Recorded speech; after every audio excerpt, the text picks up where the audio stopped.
For this video, I want to talk to you about 4 things that I wish I knew before I bought the FUJIFILM X100VI.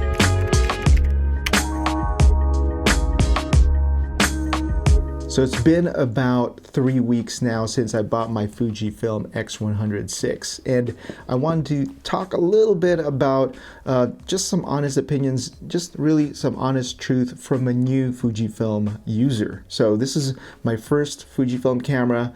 I'm currently a Sony shooter. That's what I use for work full time. So I've been shooting that for about 10 years or so. And before that, I was a Canon shooter for about 8 years or so. So I'm going to talk about a few things that I wish I knew before I bought this camera, and it might help some other people out there who are waiting for their camera or maybe thinking of buying a new X100VI. So hopefully these tips will make your transition a little bit easier.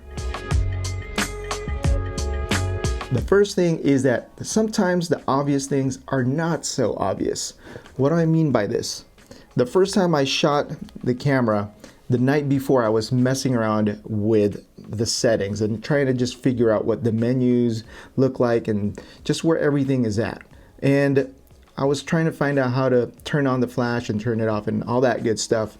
And the next day when I went out for a walk with my wife, I took along the camera with me and shot for the very first time, not knowing the flash was on. So as excited as I was shooting, but not really looking at the pictures after the fact. So when I got home, I looked over the pictures that I took and didn't know that the flash was on. So that is what I mean by some things that are obvious that just you don't really think about. So the first setting that I customized on my custom menu is turning on the flash on and off. So it's just an easy way for me to access that feature. Another obvious thing that might not have been so obvious when I was looking at purchasing this camera.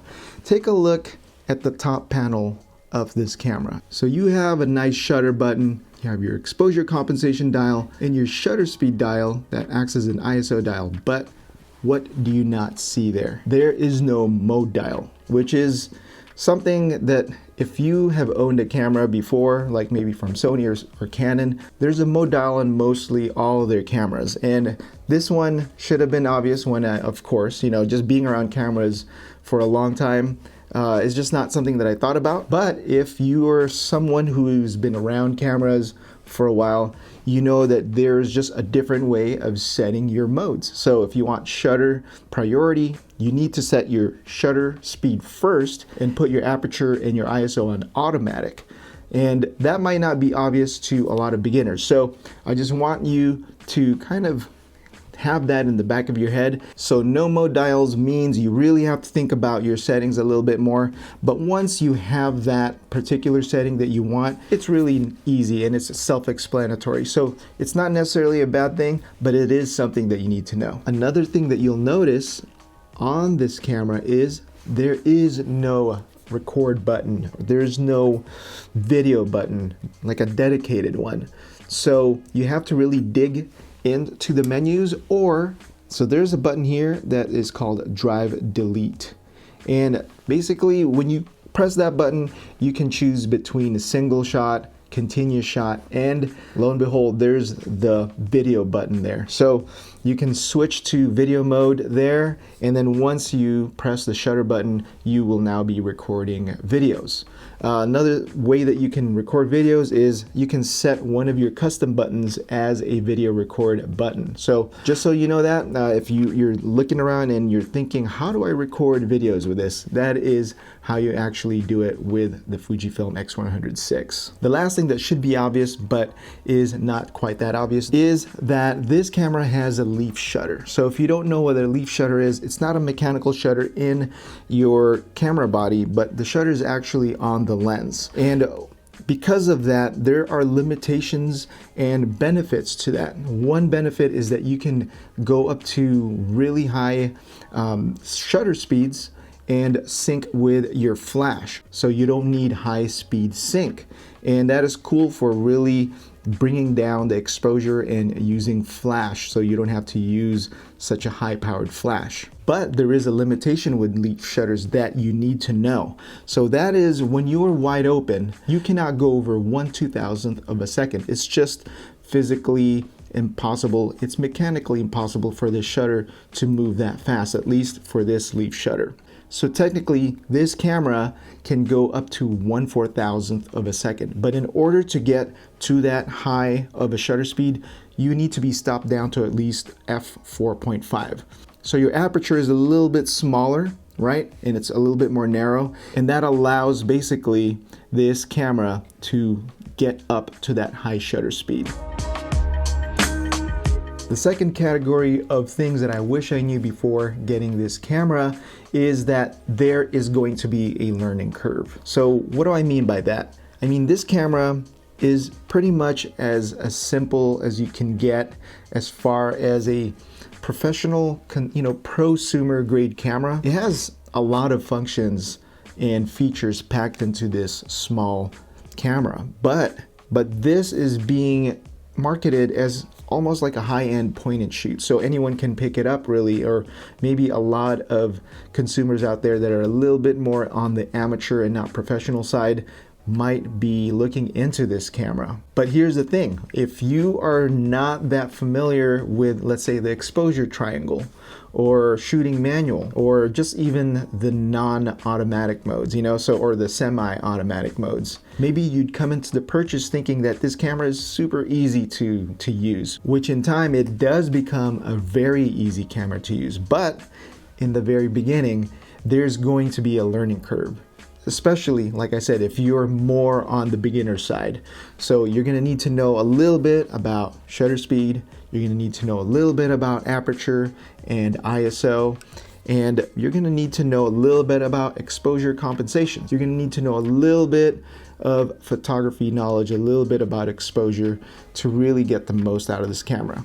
But here's the cool thing. If you are a total beginner, you can set everything to automatic and you should be set. So it does act like a point and shoot, but once you start messing with the dials, that is kind of where you can get tripped up. So just know you can set this camera to full auto, but at the same time, if you want to get deeper into your photography skills, you can start playing around with those values and with all these different features so that you can get a little bit better in your skills as a photographer.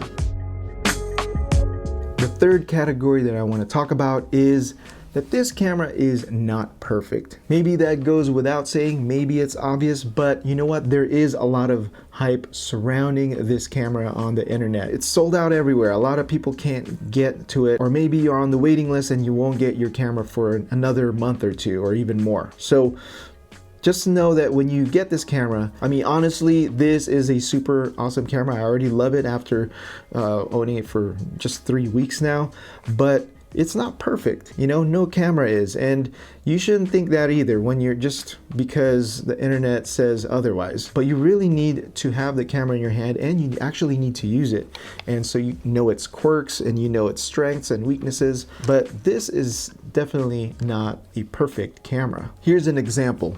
First of all, the ergonomics is not that great.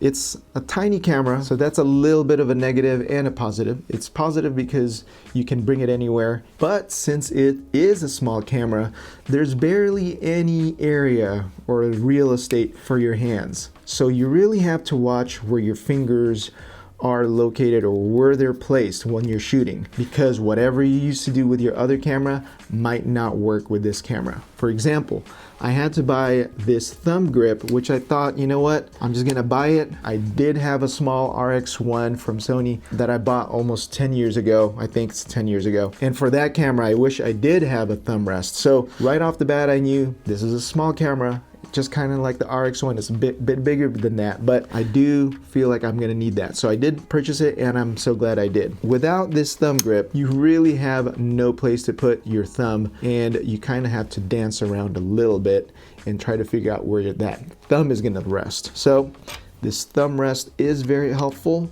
and there's a few other places in the camera where that is a problem, like the hand grip in the front.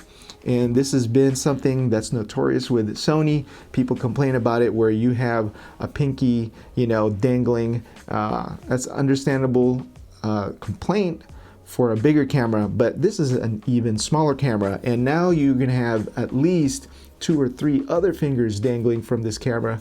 So it's gonna be necessary for you to have like a thumb grip right here, so to have a really proper hold on this. The problem for me specifically is this front dial, and I accidentally hit or press that front dial very often, more than I'd like to. So I've had to kind of fix my grip a little bit and customize it for this camera. You're gonna need to watch your fingers on a few other things. The on and off switch, that is something right now, I left it on because this camera is so small. The battery is also small, so I try to switch it off whenever I'm not using it. And some little quirk that I found out, sometimes if I leave it on, it does have an auto shut off feature, which is good, so it doesn't waste battery. But I found that sometimes I cannot just wake it up just by pressing any button. I have to switch it off, then switch it back on. So a few other things that you can accidentally bump are your exposure compensation dial